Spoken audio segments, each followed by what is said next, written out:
In my last video, I mentioned to you that towards the end of 1992, I decided to establish DXN. It was not easy because I still lacked a lot of preparations to establish the company. First, the fund was not sufficient.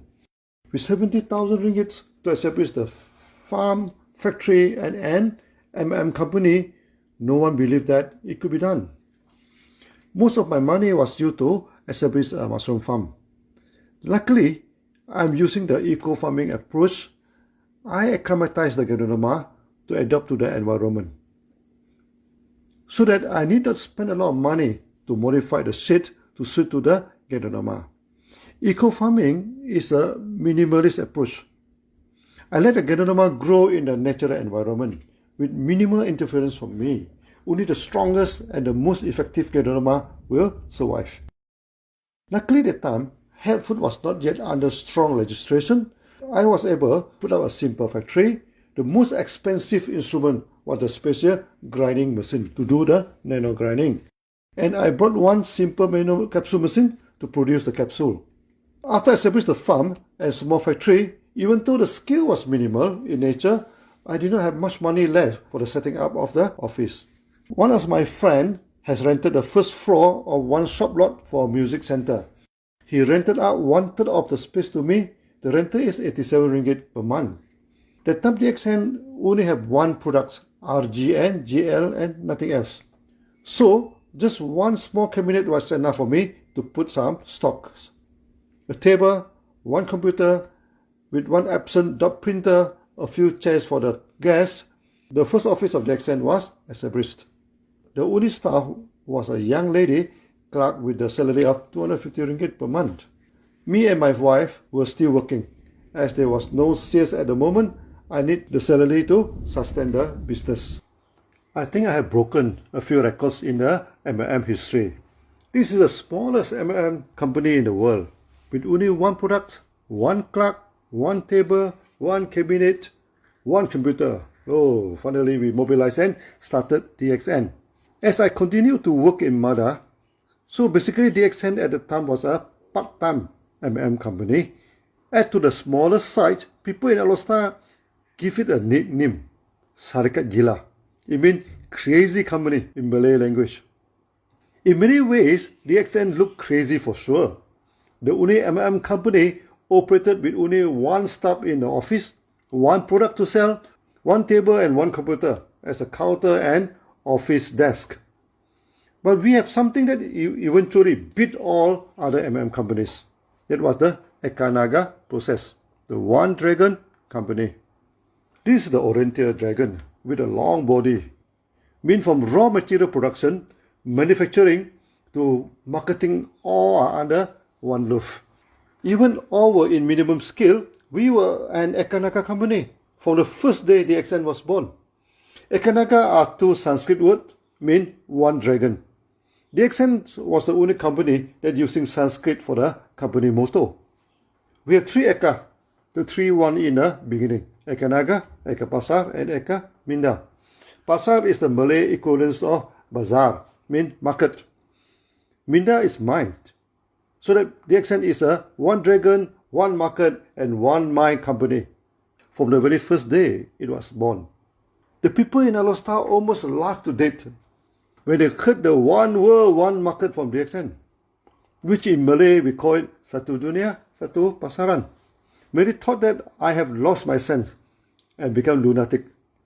DXN do not even acquire any members in the nearby city, and yet talking about link all markets in the world together as a single market, that you can sponsor the people in other country as you sponsor your neighbor. In front of DXN office is the Youth Sport Club in Kedah. The rental for the meeting hall was cheap, only 30 ringgit per night. So I rented the small meeting hall to start the first meeting of DXN. I called and invited as many people as I could, more than 100 of them. And I spent a lot of effort, to prepare for the first meeting. My brother-in-law is running a photo shop for taking wedding photo. I borrowed video camera from him and took some video on DXN Ganoderma. Record the various growing stages of Ganoderma and my experiment on the chicken and etc. And I took some slides too, developed them in the Photoshop of my brother-in-law and borrowed his slide presenter to cast the slide on the white wall. At evening, about 12 people came for the meeting. All of them were my friends. Especially one of them was doing well in one company. I have a high hope for him to join me. I did not have enough money to do some printing. At the time, printing was costly, and they were always minimum quantity for the first printing. I think maybe I should save money on that. So many of the printed material that I can provide were all photostated. I went to the best photostat shop in the town and made the best copies to my best effort. The time the video was recorded in a bulky cassette, CD were in its infancy and very costly to burn it, and thumb drive was basically non-existent for the computer at the time. So I prepared about 20 cassettes of video. I'm thinking maybe my material was photostated, but I could give them real video. No Geronima company ever documented how they experiment on Geronima. But in my video, I'm showing them how the experiments are carried out. I also prepare some coffee and snacks, try to make my guests comfortable. Finally, the meeting started. How I come to know Geronima from the villager, on my way to supervise the Pudu Dam, how I go into the forest to forage for Geronima. They were not impressed. To them, only Aborigine goes into the forest to forage. One of them even asked me, "Lim, you are the engineer, and you can get Geronima easily from China and Taiwan. Why go to the forest hunting for it like Orang Asli, the Aborigine?" What they mean was that, look, you are a well-educated engineer, and you can get the product easily from the third party. You should wear smart and present yourself nicely. Once you go into the forest and forage like an Aborigine. I told them my stories of going to the forest, experiments on chicken will be great stories for them. I have made a huge mistake. They do not have good thinking about forests. Rest about the chicken, which is supposed to eat them, no? Not enjoying seeing them fly like a phoenix and spend the night on top of the tree like an eagle. They did not come for the meeting to listen to my Geronima story. They came out of curiosity. Why I'm working as a senior engineer in the government with such a secure job and easy life? Why should I go to the forest and deal with the chicken? They did not know the job of an engineer was not easy for me, and I love wilderness and forest. On one occasion, I did follow my father, went into forest looking for some herbs that remain sweet memory to me to this day. But my romantic feeling about the forest was not shared by them. They felt that my parents had spent so much money and effort to educate me. Finally, I have become an engineer and working in a government job, and they call the government job a steel bowl. Meaning the job is always secured. You will not get fired. This was the dream of many families, to let his son or daughter to work for the government. And now that Lim will leave his job and go foraging in the forest and give them photostated materials and having meeting in cheap spot community center. All companies are having meeting in good-looking hotel. None of them will come to cheap community center, rent a cheap hall, and try to convince people that they are good company for them to join. I showed the video to them, present the slide to them, and when I come to the marketing slide, I told them DXN shall go for one world, one market. They burst into laughter. One of them asked me, "What is the nearest town to Alostar?" That was a funny question. Everyone knows it is Simpang Apat. That means the crossroad, as two roads intersect through that town. A small but beautiful town, about 8 kilometers away. I asked him why. He asked further, "How many members do you have in that town?" I answered, "None." They burst into laughter again. I don't even have a single member from the nearest town, and I talk about going worldwide for the so-called one world, one market. At first, I thought the one world, one market was such a beautiful phrase that I could coin it, link the whole world together, sponsor the foreigner, just like you sponsor your neighbor. The forest and the chicken already too much for them. Then come the one world, one market concept again. That was a huge joke for them. Half of them went to the toilet halfway, never come back. They did not even wait till the coffee break. After the coffee break, all of them excused and went home. I'm supposed to tell them the marketing plan after the coffee break. None of them were interested. They came because they wanted to listen to me why from a secure job as an engineer, I want to involve myself in agriculture and plant mushroom. To them, an engineer is prestigious, and to be a farmer, downgrading myself. They also asked another question. In Alostar itself, is there any big international company? There was none. Alostar is just a border town, close to Thailand. Once the young people chasing the dream in bigger town, they never come back. The problem with Alostar is its small size and stagnant growth. Before I went to study in India, the population is 200,000. After I graduated and come home, the population was 200,000. The time when I established DXN, the population was still 200,000 today. When I am talking to you, the population remains 200,000. It is a stagnant town. All young people do not see any hope in this border city. Once they say goodbye, they never come back, except visiting their parents. And from a city like this, you want to go to one world, one market? The meeting went very wrong and was a catastrophe. Not only they did not join DXN, word started to circulate in Alostar that one engineer in Mada has turned lunatic. Go into the forest like the tribal people, giving photostated material to convince people to join his company, meeting in a cheap community center and talk about establishing a world market for his products, and telling people his chicken were as beautiful as the phoenix. The time I joined a classical musical group, one of the attendees was from the choir in the same organization, considered close to me, and she was active in MLM, which I hope for the best. She could join DXN and help me to promote the market. But later one of his friends told me that man told him I have turned lunatic, giving him the cassette about the chicken, talking about the world market without a single member, dreaming big with only one clerk in his office. What made me sad is what his comment on my materials he told his friend. If not because Lim is my good friend, I would have dumped them into the dustbin. I spent so much time and effort to prepare the video. This gave me a good lesson. This kind of hand up will not help to promote your company. Later, I threw away all the videos and all the slides, went to the stage with two empty hands and talked. That habit remained to this day. The time the famous leader in MLM, people nicknamed them MLM Eagle. There were a few eagle around in Alostar. Then I decided to try my luck on one eagle. He was a successful distributor to one MLM company, even has his own office, many times the size of the DXN office then, and employ a few staff. When I reached his office, his staff told me he was in meeting, so I need to wait for him. I waited and waited for more than 2 hours.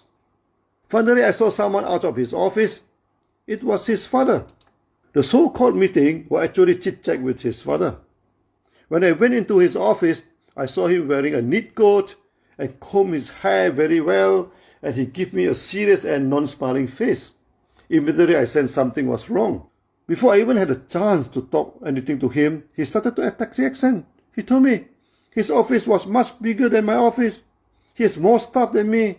And he reminded me, in the industry of MLM, you have to keep your image well, must put on the best clothes and comb your hair neatly. Not like me, famous for wearing casual wear and having a hair not combing, like the Einstein. Then he leaned forward and looked at me fiercely in order to stress his word. Then even in his situation, he dare not even thinking of establishing an MM company.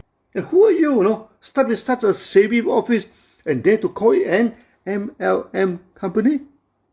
Immediately I sensed such a character was not suitable for DXN. With such a negative attitude, it would be a negative liability instead of an asset for DXN. I am not coming here to listen to his lecture of how to wear smart and comb your hair neatly, so I excused myself and left. This took him by surprise now. He expected me to explain myself and DXN and then enjoy and entertain himself by mocking at me. Later, I learned that he joined a money game company, lost all his money, did not pay his staff and then left him, and his office was closed down and taken over by some others. The last time I heard about him was he was selling some cheap clothes beside the roadside for a living. That was an irony in his life. He kept telling people, do not wear cheap clothes and must put up a coat If you call yourself an eager in MLM, but later end up selling cheap clothes at the free market, that may not look like a good earning. Later, when DXN was listed in the main board and stock exchange, one of his friends told me that man said that he has made the most stupid mistake in his life. The friend thought it was the wrong joining of the money game scheme. He said it is not. That he did not join DXN in the initial day. It's the greatest mistake he has committed. I told his friend, it was not a mistake. It is the arrogance that has blinded him. After the man, I continued to hunt for the eagle. At one time, I went to Butterworth, about 2 hours drive from Ulster, to meet up with 5 eagles. The meeting went well, actually. They let me completed with all my talking. After the meeting, we go for supper. Over the noodles and cups of coffee, they told me they were impressed by me, but they could not join DXN. I asked them why. First, I'm younger than all of them. Their car are all better than my car. The company they joined in is 100 times, if not 1,000 times bigger than DXN. They told me, with such a small office and driving such a cheap car, no one will ever join your company. They insist to pay for the supper. This carries a strong message that please do not come back to us. We are not interested. The hunting for eagle fared very badly. Not to say any eagle, even a small sparrow also refused to land in DXN. I stopped hunting for eagle and realized that it was not easy for me to penetrate into the Chinese market. So I started to move to the non-Chinese market, especially the Malay market. How I managed to change the approach, I'll tell you in another story. It is quite interesting and dramatic too.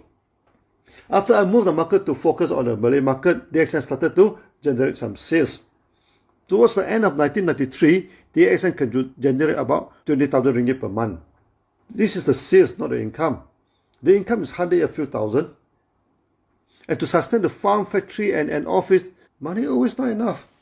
Even I put everything down to bare minimum. Finally, DXN stepped into 1994, and in June, my wife told me a bad news. There was only 4,000 ringgit left in the bank account. DXN could run out of money soon. This was the second time in my life the desperation crept in. The first one after I graduated from India. I remember it well. I transit one night in Bangkok. I can soak myself in a bathtub with warm water. I felt very good. Then I told myself, now I have graduated. I could find a job. Later build a small house for me and my family. Use a small car. Manage a simple life is okay. I'm a minimalist. Bare-bones simplicity in living, never a problem for me. Since I'm not demanding, I should have an easy and simple life. That time I also wish to become a mathematician. I love physics and mathematics. During my free time, I could study the quantum physics and Einstein's relativity theory, and maybe I could work on the mathematics too. After all, my professor say an engineer is the combination of mathematician and practical scientist. But not even 3 months into the job, my dreams shattered into pieces. The life of an engineer was not easy at all. In future, I will tell you more of the stories. My father was a small-time contractor. At time, the economy was not good. Many of his clients did not pay him well, and his business collapsed too. The financial burden all landed on me. The salary always not enough. Many engineers at such situation may started to get some commission from the contractors because all the payment have to be certified by the engineer. When we practice shunya, there are 5 shall not. First, do no harm. Second, do not take what is not belong to you. Third, do not disrupt the harmony of a family and society. First, making no false claim. Fifth, and lastly, do not intoxicate yourself. These are the basic 5 principles to become a normal human being, and I try my very best to stick to it. The second law stated that we shall not take what does not belong to us. I never ask for commission from any contractor. And I also never find trouble with them. Instead, I try to help them as much as possible, solving many technical issues at the sites and making computer programs so that they can prepare their claim easily. Many of them become my good friends. So, my dream to become a simple person, live a simple life, did not work. The real life is always not what we expected at all. So that was the first problem I am facing in my life. After I started DXN, I also stopped doing any other business. So my salary together with that of my wife are the only two sources of money. Even that, the salary can hardly cover all expenses. Me and my wife think that maybe it's wise to stop DXN for a while. Later, when the situation improves, then could continue again. You remember the eager that made me wait for 2 hours in his office? Actually, the 2 hours was not a total loss. He has one downline. Came to visit him that day and saw me sit like an idiot for so long and come over to have some chit-chat with me. He was a friend of my sister, so he knew me because of her. Later, he also joined the eager to jump ship into money game, and apparently it was a wrong ship. He lost all his money too. The eager ended up selling genetic cloth at flea market, and he opened up a small noodle shop to sell noodle with a very funny name, Damn Hot Fish Head Rice Noodles. Just a few blocks from the house of my father-in-law, and he knew my wife too. After disclosed the bad finance news to me, my wife must have found me pale in the face. Then he proposed, why don't we go and eat that damn hot rice noodles, run by an ex-MM leader, aka the eager. Maybe the hot noodle can bring back some life to my face. When we were at the noodle shop, the man recognized me and greeted me warmly. I ordered the rice noodles. It was the name it claimed, extremely hot and spicy. I am sweating all over while eating it. The time was late afternoon, around 5 p.m. Not yet the time for dinner, so not many customers went to the shop. And he came over to chit-chat with me and asked me how was the doing of DXN. I told him things were bad. I planned to close down for a while. Then he said something that changed my life and the future of DXN too. He told me, look, Lim, once you are an MLM man, you always an MLM man. You should not stop. Once you stop, it is over. You will not be able to go back again. Then he pointed to himself and said, look at me, I stopped. This is the end. No way I can go back to MLM again. His words were like the lightning that shocked and whooped through me. He even encouraged me, saying that your business already started. The products also started to move into the market. He knew I worked day and night to establish the company. He told me, focus on my energy, push forward. There's no return now. After that, some customer came and he had to serve them. I saw him sweating and focused in making the noodles. He was a good noodle man. Later, his shop became famous and quite a lot of people come here to try out his damn hot noodles. That's what probably the most worthwhile noodle I have taken in my life.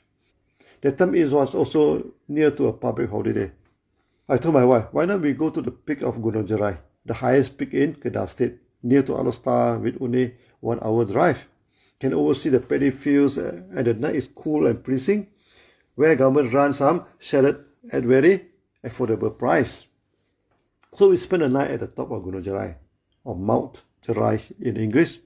The evening was cool and pleasing. We sit at some stone bench that overlooked the paddy field and some small town along the main trunk road.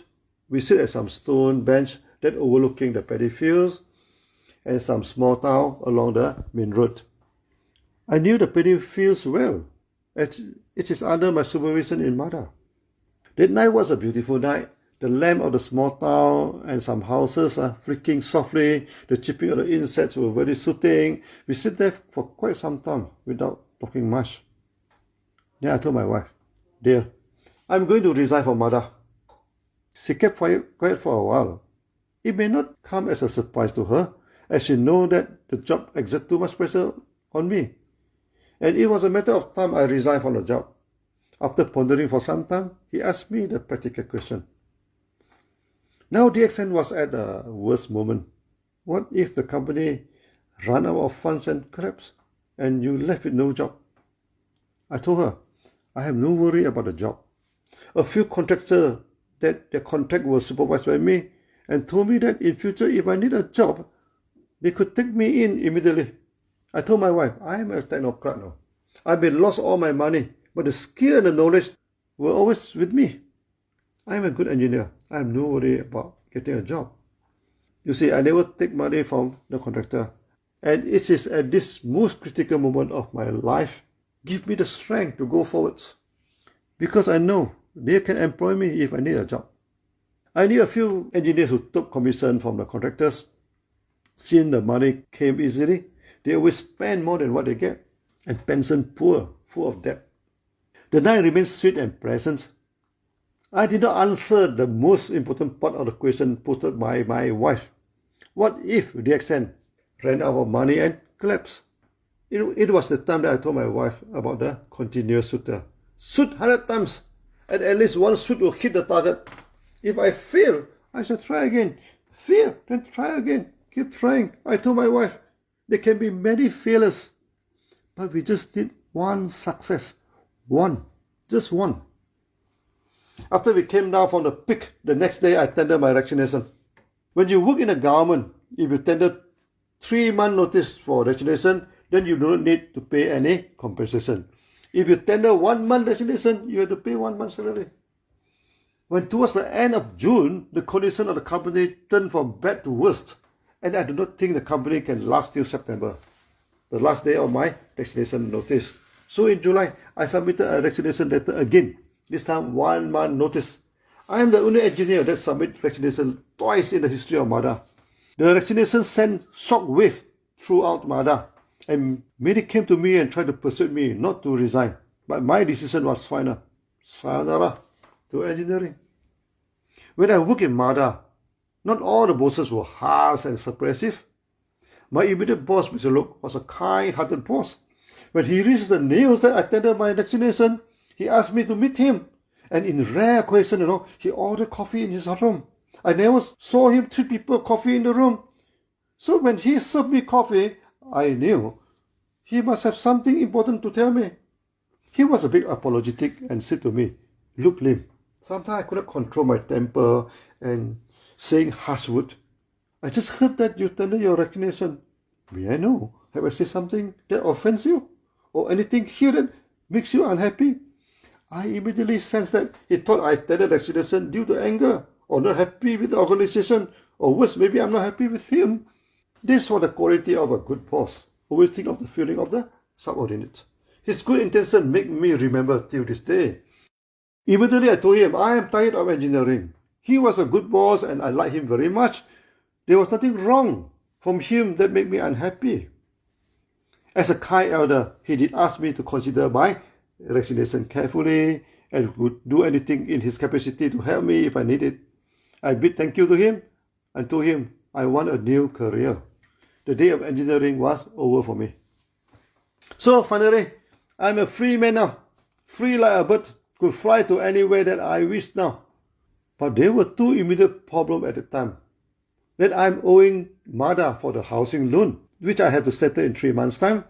Another problem was my bank account was also very free though, free of any money now. When I served as government engineer, I could loan the housing loan once in a lifetime. Maximum loan is 120,000 ringgit with a very low interest rate, half of that of the normal loan for the bank.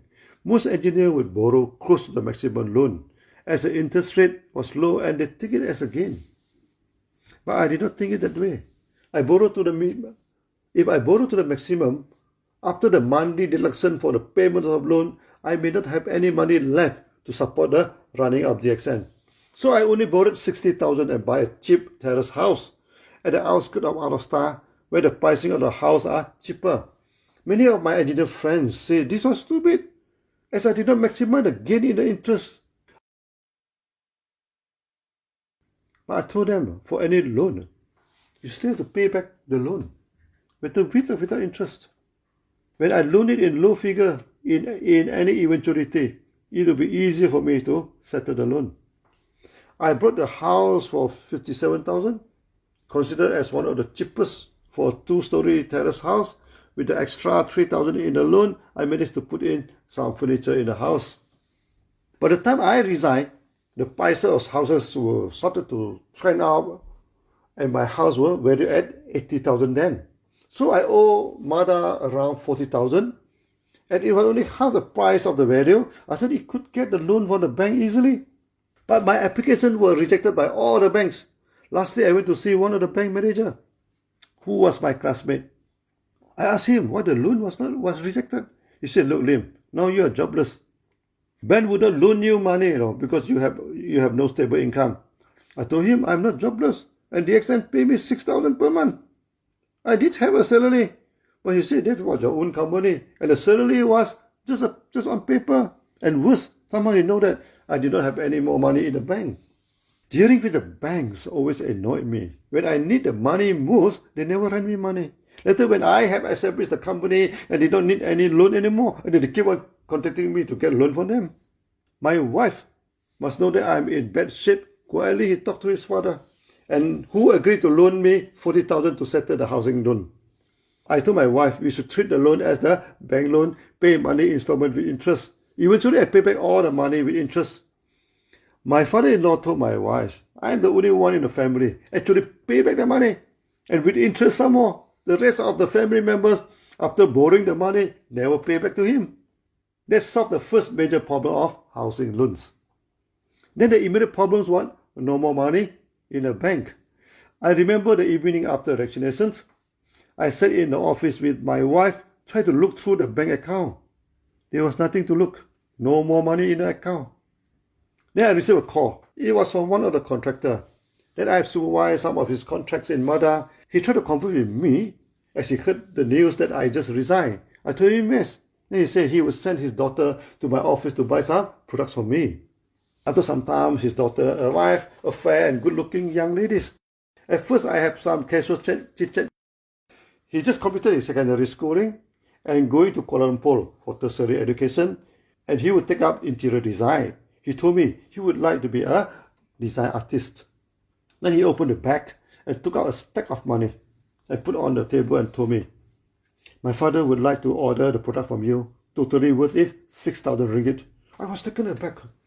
That was a huge sum of money. And I asked her, there was a lot of products. What were they going to do with so many products? He told me they have a big, huge family and a lot of staff. There was no problem in consuming all these products.